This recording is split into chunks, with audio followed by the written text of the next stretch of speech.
Hey guys, happy Monday. It is another wonderful week of learning. I can't believe it's May already. This is just insane.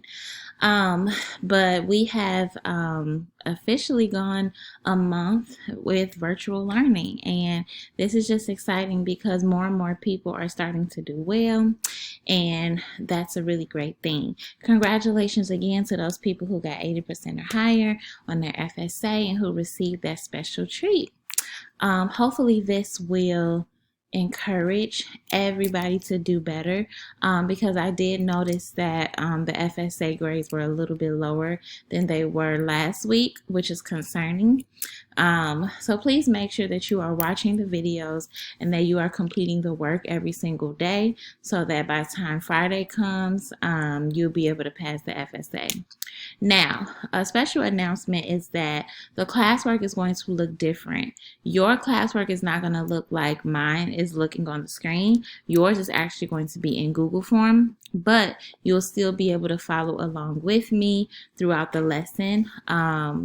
By watching the video and doing the Google form. Now, the Google form is, I'm doing that because I know that a lot of you guys were complaining saying that you couldn't write in the document. So hopefully the Google form will solve all of your problems, okay? So we're going to go ahead and get started with our lesson.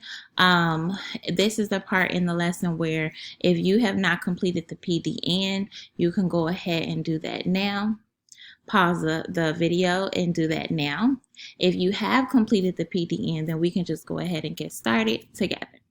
So the directions say, actually the directions say read the poem below is no poem, but you're going to read the different sentences and we're going to figure out what figurative language is there. So for number one, it says, Miss Curry's jaw hit the floor when she saw that all Kipsters were late to math class. So it says that her jaw hit the floor. Now, can Miss Curry's jaw actually hit the floor? Actually, I don't know why they did that. It says that her jaw hit the floor, okay? Now, Miss Curry's jaw cannot hit the floor literally. So that's like an exaggeration. It basically means that she was really surprised that everybody was late to math class. And so an exaggeration, we know, is a hyperbole, okay? Good. Number two, the football star ran like the wind as he scored a touchdown. So they are comparing the football star to the wind and they are using the word like. So this is a simile. Okay. So far, so good. The wind howled and the trees shook as the storm came into Chicago. So the wind howled, the tree shook. So guys, they're actually giving these objects human qualities because we know that wind can't actually howl and trees can't actually shake. They're just giving it a human trait or a human quality, which is personification. Okay, let's go further down. Number four, the cloud was dark gray. I knew a storm would come today. So gray and today actually rhyme. And so I know that this is rhyme, right? Good. Number five, she was stiff as a statue, afraid of being chosen to perform. They're comparing this girl to a statue and they're using the word as, and so we know that this is a simile. Okay, good. So if you guys got a 100%, that's awesome. And if you didn't, that's okay. You know, this is why we do it together. So let's go ahead and continue to our vocab work.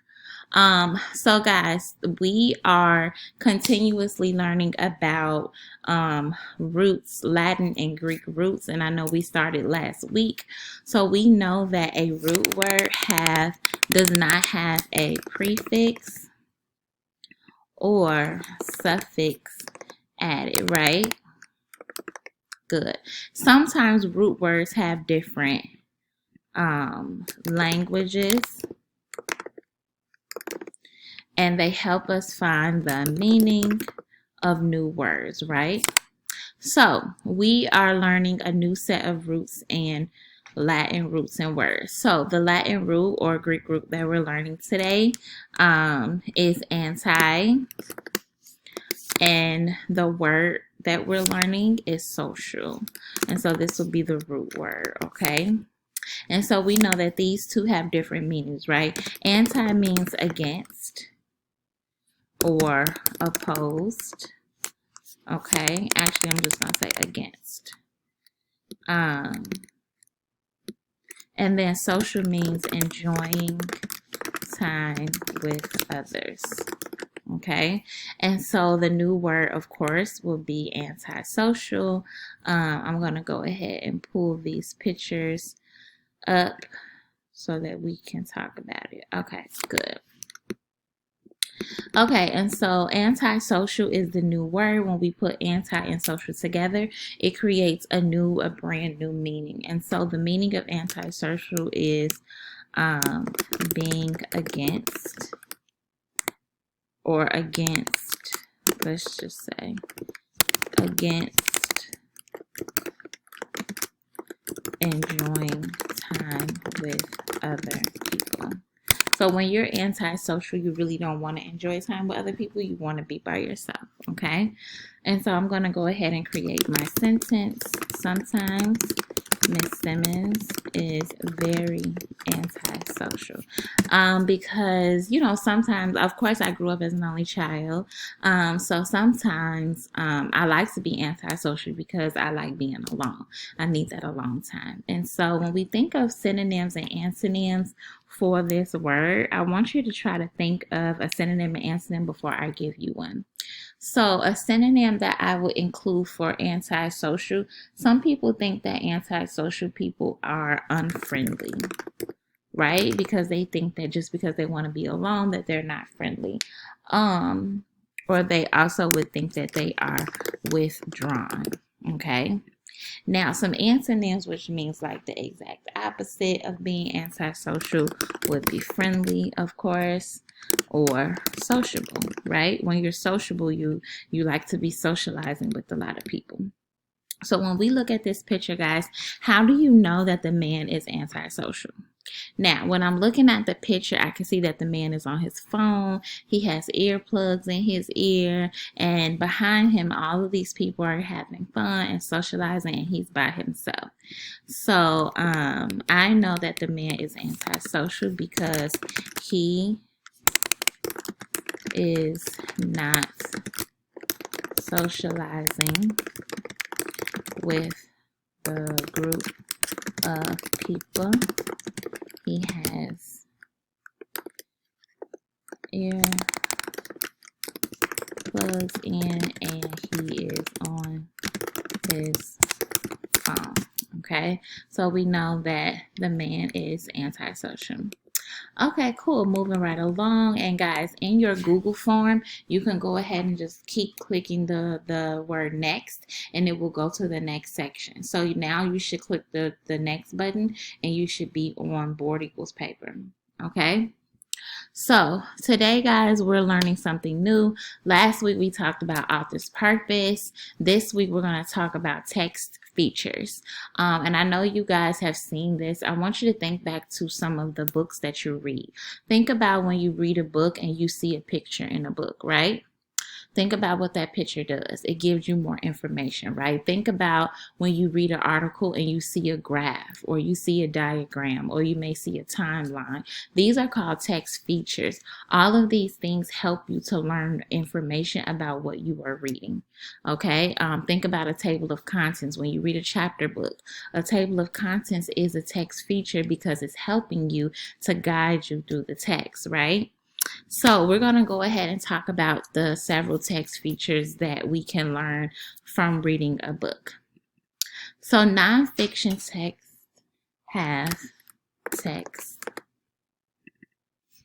features, okay, to help readers understand the topic. Text features provide additional information that may not be included in the text. They help to show the information in a visual way, right? And visual means that you can see it, right? It gives you information that you can see. So I'm going to go over a few of the text features. I'm not going to go over all of them because we're going to learn more throughout the week, but these are just a few of the most important text features. Title. Title is our first text feature, which all of us pretty much know what a title is. It is the name of the text. And I'm going to go ahead and put these in bold so that we'll know. And usually a title is shown in big black letters, right? Because it lets you know that this is the name of the text that you're reading. Now, when we think about table of contents, that is when you read a chapter book and you have that first page that tells you the topics that are on each page. And you guys will be able to see it as we move along to our model. So a table of contents is basically a list of the parts of a book or document organized in the order you read them, right? So the table of contents is going to give you the list of the different topics or parts that are in a book, and they're going to give it to you in order, okay? Next, our next text feature is a caption. And captions, we know what captions are because really early in the year, we talked about illustrations, and we talked about how captions pretty much tell you what's happening in the picture. So a caption are words describing a picture, graph, or chart, okay? Moving on to a heading. Now, a heading and a title look very similar, except the title is the name of the entire text. And I'm going to put that in there, the entire text.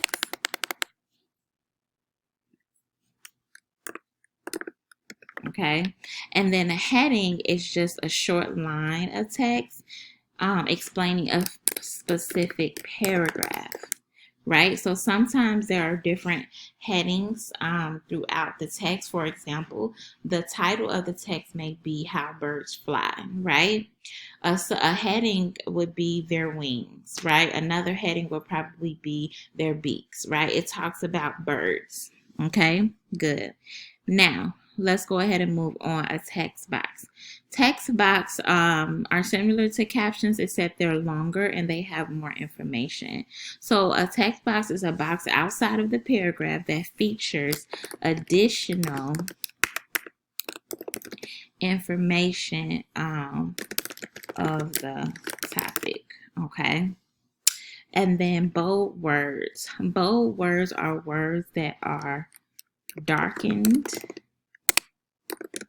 to give the reader important words followed by the definition.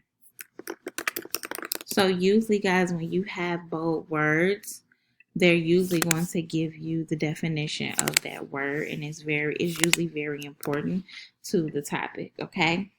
So all of these things we're pretty much going to go over today. Title, table of contents, caption, heading, text box, and bold words. So let's go ahead and move on to our model. And the model is pretty much just helping us look and see how these things will look in a text and just labeling and identifying them. So in the boxes on your Google form, yours will look a little different. You're going to basically have the picture, and then you're going to have where you have to fill in the blank. Okay, so yours probably won't have the box. You have to fill in the blank. So here,